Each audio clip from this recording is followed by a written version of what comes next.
Hey guys, want to do a quick follow-up on the first part of this video, making Survivor Series great again. And Red Daniels, it kind of commented and triggered more thoughts. I was trying to keep the video tight and under 5 minutes, so I couldn't elaborate on everything. He mentions, not just having Survivor Series matches to have Survivor Series matches. That makes sense.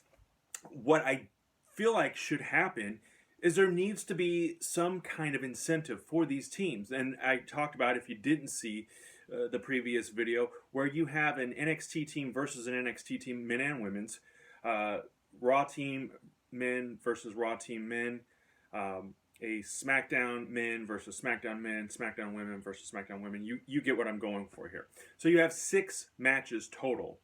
And then from those matches, you narrow it down and you have that Ultimate Survivors match. That's one way to do it. And I get it, you don't want to maybe do it that way. Or if we're going to go with the current concept, make it to where there's an incentive to win. Other than, because on Monday night, what's going to happen? We'll probably see a recap package from Survivor Series.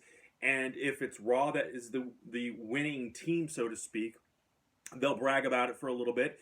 And then it'll go away. Most likely. That's the way it's been over the last few years when they've introduced this brand versus brand concept. However, incentivize it. As fans, why do we care if Raw is going to brag about being the winners, or if NXT is going to brag about being the winners, or whatever the case may be? So why not do it to where the winning brand gets to pick the number 30 entry into the men and women's Royal Rumble matches? And you could do that where if SmackDown wins, for example, then on SmackDown for the weeks leading up to the Royal Rumble, they set up a tournament or some sort of competition to where whoever wins that will be their 30th entrant into the Royal Rumble, and the same thing with the women. But again, I don't even know if being, everything is losing its luster, so to speak. Does does going in number 30 into the Royal Rumble introduce any sort of great advantage?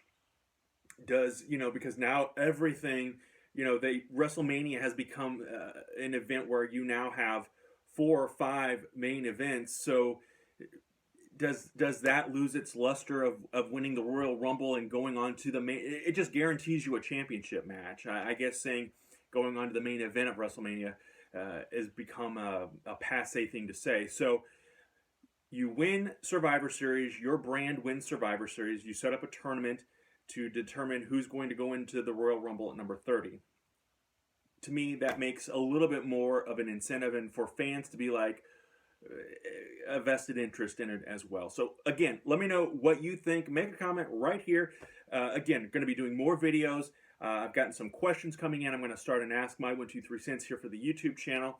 And again, I encourage you to subscribe, let your friends know, and also be sure to check out the My 123 Cents podcast, as well as the Facebook, Instagram, and Twitter channels.